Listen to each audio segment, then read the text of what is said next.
Esta temporada de El lado oscuro es una idea original de Danny McFly, producida en colaboración con Podimo, la principal plataforma de podcast y audiolibros en español. La historia de hoy es escabrosa. ¿Por qué?, te preguntarás. Pues porque incluye varias muertes, personas y también animales, que perdieron la vida por culpa de la negligencia de nuestro protagonista de hoy. Si los hechos que hoy os cuento hubieran ocurrido en la actualidad, nuestro hombre habría acabado sus días entre rejas.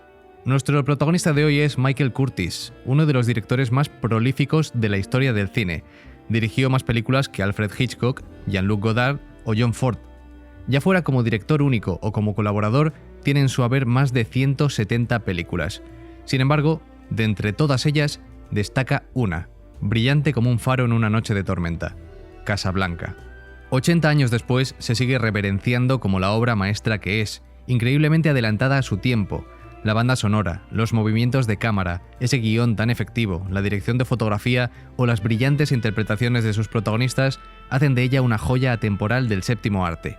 Admitámoslo, tenemos una deuda impagable con Michael Curtiz por habernos proporcionado Casablanca y su influencia en el cine posterior es indiscutible. Pero eso no le exime de sus otras faltas, imprudencias o incluso mezquindades, que son las que le han hecho ser digno merecedor de un episodio de este podcast. Pero para entender el lado oscuro de Michael Curtiz, hemos de empezar por el principio.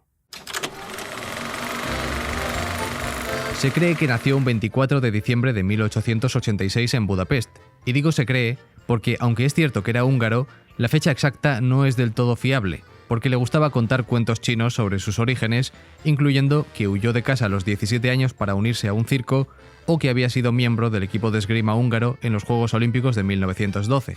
Supongo que una celebridad tratando de hinchar su propia leyenda entra dentro de la normalidad. Lo que sí es cierto es que tuvo un marcado acento húngaro que le acompañó toda la vida y que le dificultaba para hacerse entender cuando empezó a dirigir a sus actores en Hollywood. Un detalle es que en Casablanca insistió muchísimo a su diseñador de producción en que para una escena necesitaba un caniche, poodle en inglés. Cuando el hombre apareció con el perro, comprendieron que lo que pedía era un paddle, un charco. Mujeriego, padre negligente, adicto al trabajo, arrogante. Este hombre tiene muchas de las cualidades que por separado harían de este un episodio más que interesante. A los 39 años llegó a Hollywood, no sin antes dejar abandonados en su Europa natal a un hijo y una hija ilegítimos. Se había ganado una reputación como director en Europa, donde ya había dirigido casi 70 películas, así que la Warner Bros. Le invitó a formar parte de la industria que estaba proliferando en California a mediados de los años 20.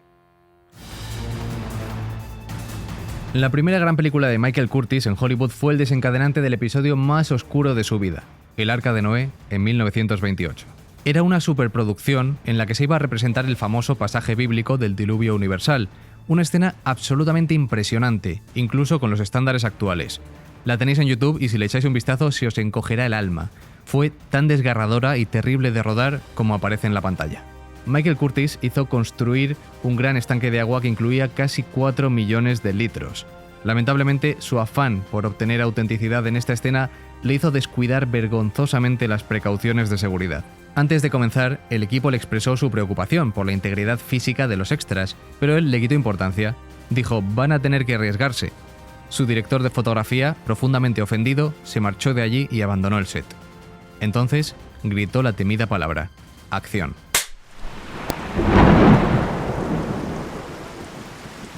En pleno éxtasis por conseguir el realismo, se olvidó de la seguridad de los actores y extras. Comenzó a tirar agua sin control.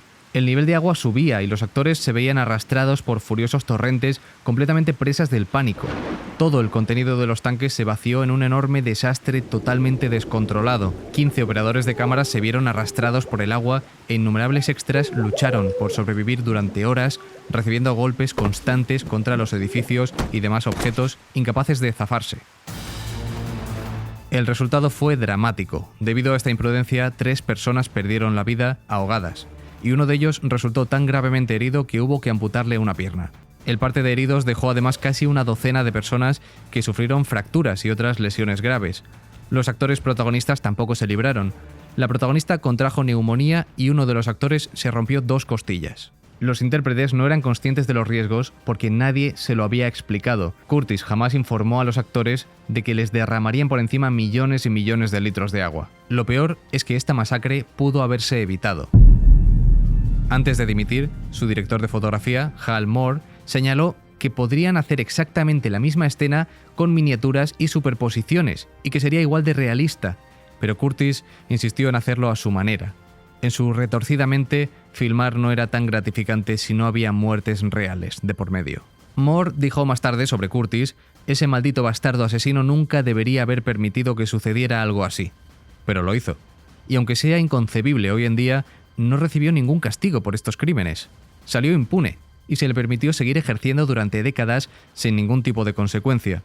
Por supuesto, debido a esta catástrofe, a partir de entonces se tomaron medidas. Se escribieron regulaciones para la seguridad del personal y se implementaron desde el año siguiente. Si Michael Curtis sintió algún remordimiento por aquello, desde luego lo disimuló muy bien. Continuó haciendo cine con una gran asiduidad. Piensa que en aquella época los directores de cine no tenían esa connotación artística o de autor, como tienen hoy en día. En aquella época no eran más que meros asalariados, solo estaban ahí para asegurarse de que los actores hicieran lo que tenían que hacer mientras la cámara estaba encendida. En cuanto terminaba el rodaje, cobraban su cheque y se marchaban a casa. Su siguiente gran película fue El Capitán Blood, de 1935. Ahí es cuando comenzó su larga carrera con Errol Flynn, con quien colaboraría en 12 películas y con Olivia de Havilland. Errol Flynn destacaría más adelante por su saltarín y risueño papel de Robin Hood, también a las órdenes de Curtis. Lo cierto es que, a pesar de colaborar durante tantos años, no se soportaban. Había una profunda animadversión entre el actor australiano y el director húngaro. Puede que parte de este odio implique a Lili Damita, actriz que se casó ese año con Errol Flynn y que había tenido algún escarceo amoroso con Michael Curtis años antes.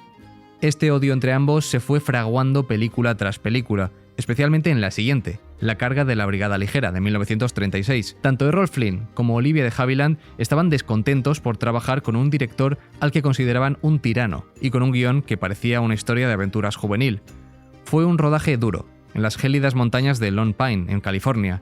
Flynn descubrió que su disgusto por el director evolucionaba hasta convertirse en un odio que elevaba su gélida temperatura corporal.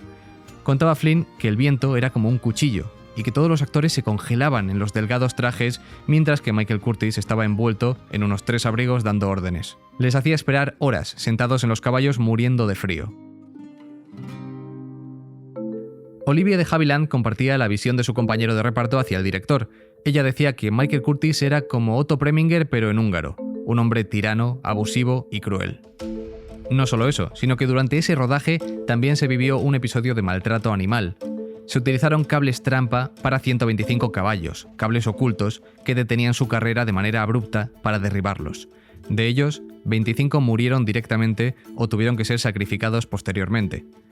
El furor público resultante hizo que el Congreso de los Estados Unidos aprobara leyes para proteger a los animales utilizados en películas. Errol Flynn estaba tan indignado por la cantidad de caballos heridos y muertos durante la carga y por la aparente indiferencia del director Michael Curtis ante la carnicería, que en un momento, mientras discutía con Curtis al respecto, no pudo contenerse más y de hecho lo atacó físicamente. Se separaron antes de que se produjera algún daño grave, pero eso congeló permanentemente su relación.